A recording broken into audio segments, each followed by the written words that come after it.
Hey, y'all need a break. Listen to these stories from our /entitled parents, and share your thoughts in the comments below. Entitled father wanted to benefit from killing my mother. It's been 1 year, 4 months, 1 week, and 4 days since my mom has passed due to COVID. Even sharing this now, I'm having a hard time, but I'm hoping that letting it out will help with grieving.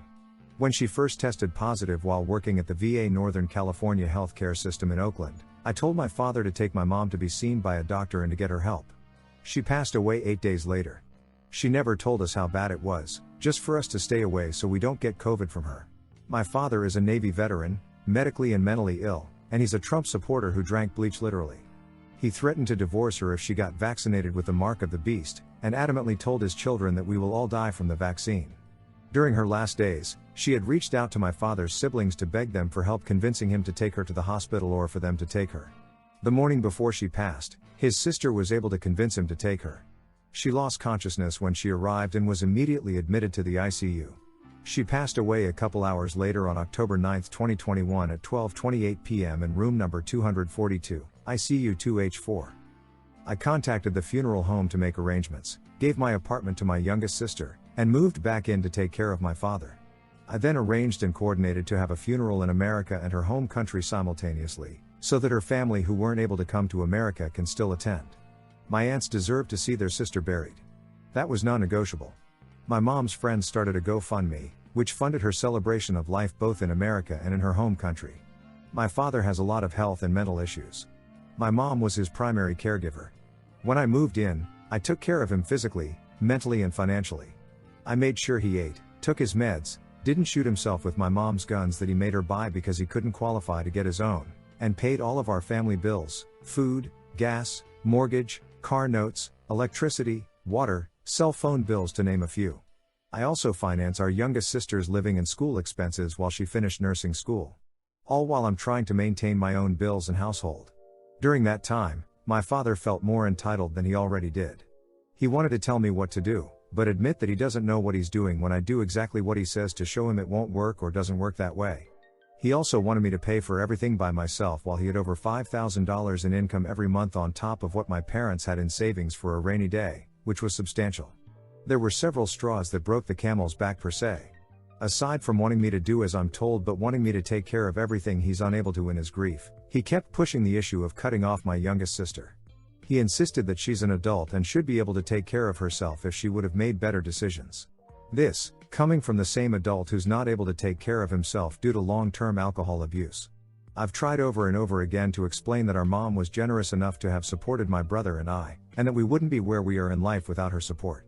Because my sister is much younger than us, she did not get the opportunity to receive the same amount of support we did and deserves too. She wasn't working at the time and only had several months left of nursing school before graduating. I'm very proud of her.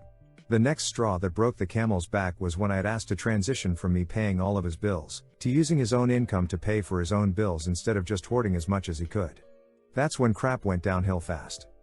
He argued that I'd have money if I didn't support my sister. I argued that he has his own money to use that he's not currently using while I pay for everything. He said he'd pay me back if I give him an itemized list of bills that I paid for, which I gave him a copy of several times but never saw a dime. Not that I was expecting anything. I just wanted to give him what he asked for so he couldn't say I didn't. I told him I couldn't continue supporting him and that I needed help paying their bills. He asked about the GoFundMe donation and told me to use that to continue paying for everything. I tried explaining to him how much was donated and how much was spent on funeral expenses. He exploded. We were at the top of the stairs when he started yelling inches from my face that the donations were for him and that I had no right to use it, and in his rage, almost hit me like he used to do frequently when I was a child. He forgot that I was an adult now and that he's not as strong as he used to be. Short of me throwing him off the balcony, my now husband stepped in to remind my father that there was no way in hell he'd sit back and watch him hit or beat me like he wanted to. We moved out days later. That same month, he reported to the bank that my mom has passed and they closed her accounts. He then called the police to report that I cleaned out her accounts before closing it and stole thousands of dollars. After a long investigation by the police, they had the bank explain to him that the accounts were closed by him when he reported that she has passed, and that they have sent out a check to him in the amount of what was in all of the accounts. He then reported my car that was under his name, stolen.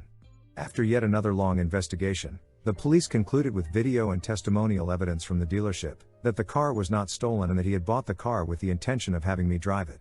Shortly after, I got into a car accident, unrelated, that totaled the car, which he got a check for from the insurance company because it was under his name. I have since bought my own car without his help in any way, shape or form. When none of his police reports panned out, he resorted to calling my job to have me fired. He told them I was using drugs. I worked with special education students and was routinely drug tested.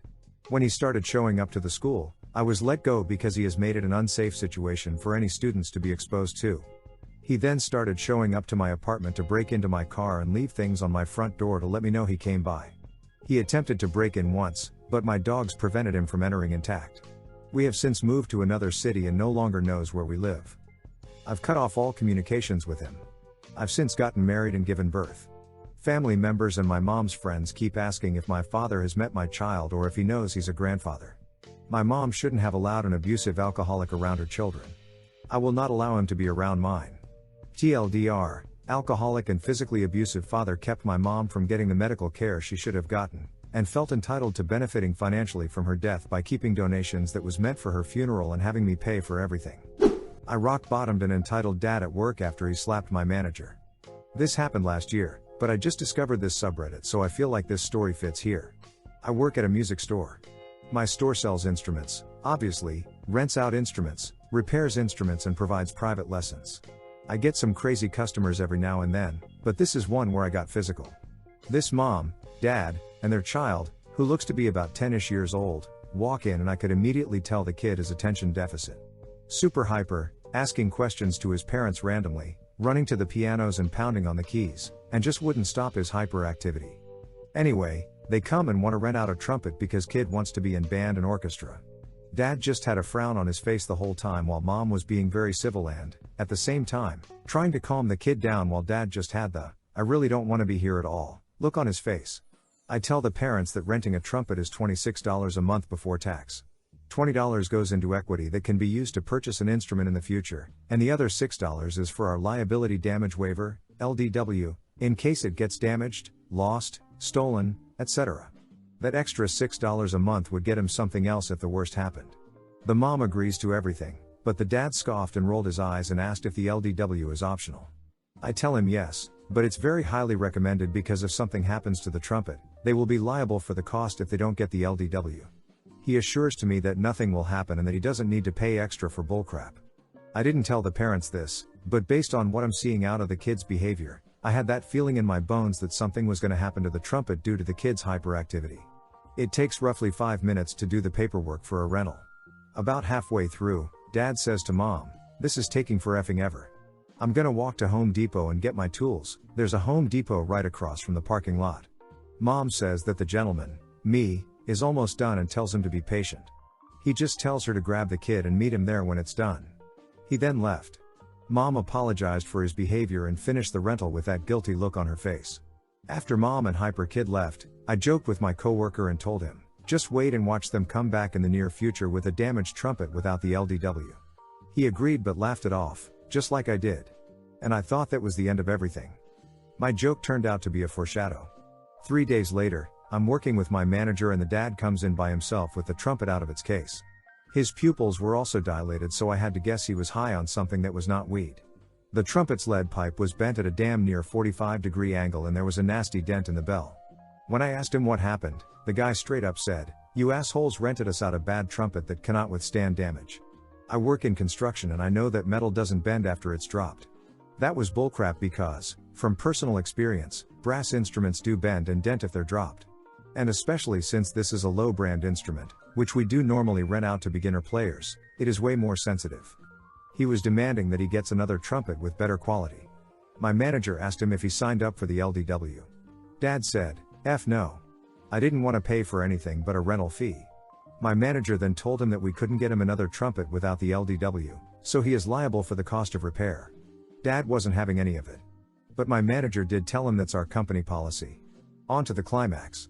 He then grabbed my manager by her wrist and started making claims about how the customer is supposed to be treated right. I went into rage because, you don't put your hands on a woman like that. I told him to get the F out right now. That's when he reached his hand back and smacked her in the face like a pimp. Fearing for my manager's safety, I quickly grabbed him by the bottom of his chin and slammed him onto the floor. I screamed in his face while holding him down firm, "You chose not to get the LDW. The trumpet is clearly damaged and you are liable for it for not wanting to pay an extra $6. Now get out. Now. And take your broken trumpet with you." I was afraid that he would start fighting me back, but he thankfully did not. I released him and he walked out all huffed up and didn't take the trumpet with him, all while flipping us off on his way out. After his high enraged ass left, I looked at my manager, whose face was already beginning to bruise, and asked if she was okay. She was, and she thanked me for standing up for her. But she also told me that this was something that had to get corporate's attention. Long story short, after the rock bottom and corporate being notified, I didn't get fired for assaulting a customer because, 1, Dad started everything, and 2, who the F knows what coulda happened if I didn't stop the asshole from doing more harm. The next day, which was my day off, my manager called me and said the mom called the store and apologized for what happened. From what I was told, she was already in the process of filing for divorce due to his drug addiction and abuse. She also came to the store later and paid for a dirt cheap trumpet to purchase. Since the rental was on the dad's credit card and he chose to leave the broken one behind, his next month payment would be the cost of the repair. This was back in October of 2021, so today, I'm hoping that mom and kid are away from that asshole, and I hope the kid learned how to take better care of the instrument. TLDR, parents rent a trumpet for their kid, dad refuses to pay extra for insurance, trumpet gets damaged days later, and dad slaps my manager because he didn't want to be liable for the repair. Pushed back on my parents' racist behavior and got screamed at for being disrespectful and ungrateful. So I'm 24 male. I've been dating my 21 female girlfriend for a few months. She's wonderful and I love her. She is black and I am white. Our race has never been an issue between us or with her family, who all are super welcoming and kind to me. Well, I wanted her to meet my parents in another city and I had an opportunity to go back coming up. My dad has been hinting that she isn't right for me and our relationship is doomed to fail, and she's lazy and going to be a drain and an anchor on me since we met. He's been nothing but negative about her. He said my mom was very upset about other factors like age difference and that she agreed with him the relationship would never work. I asked if she could come on my trip and my dad just went silent for 5 minutes. When he started talking, he went on a 2-hour tangent basically saying she can't come because my grandpa might be racist towards her. Then I get a text from my sister telling me he asked her to speak to me and that I can't pick good women. Then my mom texts me saying I should wait a few months to bring her, citing all kinds of excuses like the weather and her being busy that weekend. So I finally confronted my mom that it's not any of their excuses, it's that my parents have decided they don't like my girlfriend with no knowledge about her and they don't want her there and are coming up with excuses. I told my mom I had hoped meeting her would have ended this type of behavior and they could see what kind of person she is, and I asked my mom to not judge and give her a chance. Well, I got a call from my dad screaming at me, saying how dare you speak to your mother like that and that I am an asshole and I wouldn't be anywhere in life without him dragging me there because I'm useless and stupid, and demanding I apologize to my mom for daring to push back on their behavior. He eventually said I'm not welcome at their house and not to speak to my mom again unless it's to apologize and recant everything I said. Then he texted me saying he can't save me from myself, and that I must be mentally ill for doing what I'm doing. I'm thinking about honestly just cutting them off at this point. It's just the latest in a long string of gaslighting and verbal abuse. They would 100% not be acting this way if my girlfriend was white with a college degree. They haven't with any of those girls I dated. Update, my dad texted me to inform me that I'm a chicken crap jackass and he hopes I handle being verbally spanked by me like you did being physically spanked at 4 when you talk back to your mother. Thanks for watching. Do you have any similar stories to share? Don't be shy and drop them in the comments below, then like and subscribe for more Reddit videos.